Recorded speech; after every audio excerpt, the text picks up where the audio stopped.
Magandang buhay po sa ating lahat. Welcome po kayo dito sa ating channel, ang Mom Flourish Channel.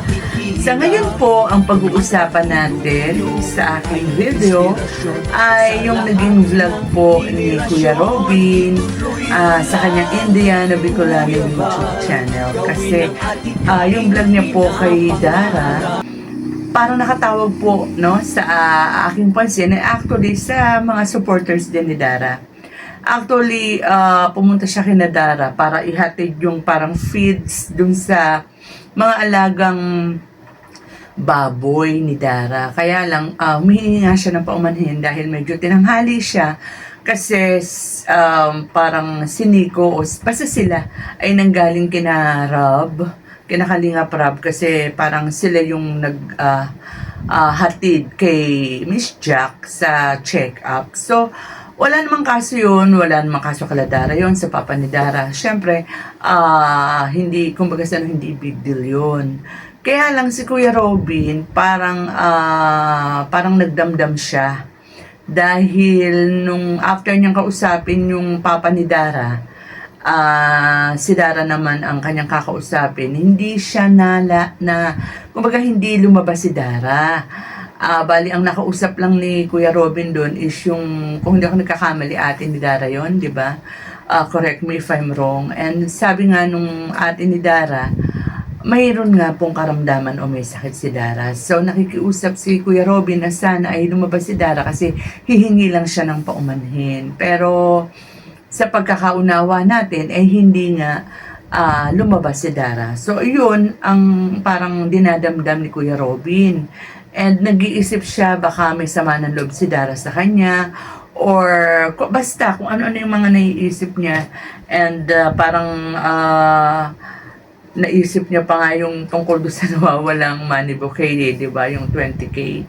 I think hindi naman siguro, yun, pag-iisipin ni Dara yun, Kuya Robin, na may kinalaman ka. Kasi, paano naman iisipin ni Dara yun? Hindi naman ikaw yung kumbaga kausap ng mga supplier, di ba? So, hindi yun, malayo yun. And, kung yung iisipin mo na kaya hindi ka nalabas si Dara dahil may tampo, although ako, hindi ko pa nakakausap si Dara o kahit sino man sa malalapit kay Dara, sa sarili kong opinion, based dun sa aking pagkakakilala naman kay Dara, hindi ko makilala si Dara personally, pero sa tagal ng pagkakasubaybay ko sa kanya, parang hindi naman ganun si Dara, no? Maaaring huwag natin itong palakihin, simply na hindi nakalabas si Dara o hindi niya naharap si Kuya Robin, dahil may sakit yung bata, may dinaramdam. Dun sa mga nagko-comment na sinasabing para masakit lang naman ang ulo, saglit lang naman yun, ba't hindi nilabas si Dara, baka nakakalimutan ni Dara na si Kuya Robin ang naka-scout sa kanya. Yung ang dami-dami ba na parang ibinabalik yung parang pinalabas nila na doon sa monting bagay na yun, napakawalang utang na loob ni Dara. Hindi kasi po natin alam yung sitwasyon ni Dara that time. Maaaring baka sinabi lang naman masakit ang ulo. Hindi natin alam kung ano ba yung talagang sitwasyon ni Dara doon Ba't hindi siya nakalabas? Kasi alam nyo po, sa akin nangyayari din yun, pagka meron akong dinaramdam or hindi lang basta masakit ang ulo. Kasi minsan, di ba, may mga times na depressed tayo and parang ang hirap tumayo, siyempre mag-aayos ka pa, and ganoon yung parang tamad na tamad ka, tas may iniinda ka pa, may dinaramdam ka pa, ganyan. So, ang madali lang po kasi magsalita kapag wala tayo dun sa lugar na yun no? So, ang sa akin lang, Kuya Robin, hindi na to dapat parang yung parang hindi ka dapat nagdamdam yun, kasi napakasimple lang, hindi ka nilabas si Dara, hindi dahil sa may tampo siya o nagdaramdam siya, kung hindi ay may sakit si Dara, and kung ano man yung sakit niya, siguro pag okay na si Dara, maipapaliwanag ng bata yun. And natatawa ako kay Kuya Robin kasi dun sa title niya, ewan ko kung ano lang, kung pangkuha lang ng atensyon. Kasi parang yung experience niya kay Dara, parang i-compare niya pa kay Tekram, tsaka dun kay Dave, no? Si Dave nga ba yun? Kasi hindi ako masyadong familiar doon, ano? So, parang ang laki naman ng pagkakaiba naman nun, Kuya Robin. Ang laki-laki naman ng pagkakaiba nung ginawa nung anak-anakan ni Tekram sa kanya dun sa nangyari kay Dara. May sakit si Dara kaya di kanya nilabas.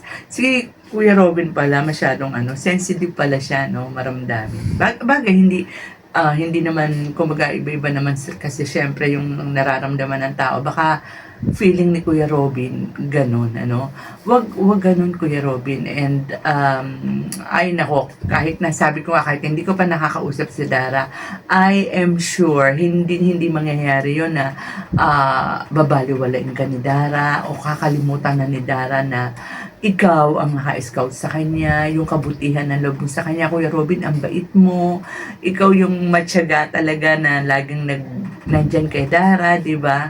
Pag hindi na ibablog si Dara, ikaw nandyan ka, ginagawa mo yung lahat, hindi lang para kay Dara, kundi sa pamilya niya, di ba?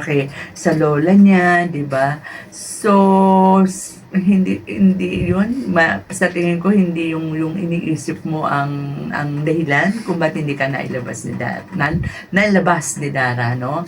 And siya nga pala, no, on the lighter side, nakita natin yung inaalaga ang baboy ni Dara, ang lulusog, pero usog, no, ang laki na. And syempre, nagpapasalamat tayo kay Kuya Robin kasi ang sipag niyang magdala, 'di ba, ng mga pagkain nung baboy, pag nagtuloy-tuloyan, 'di ba, ang taas ng presyo ng mga ngayon, bentahan ng baboy. So congratulations, Dara. Sana maging maganda yung bentahan ng mga alaga mong baboy. Ayan. So, with that, mga kalingap, hanggang dito na lang muna ang ating kwentuhan.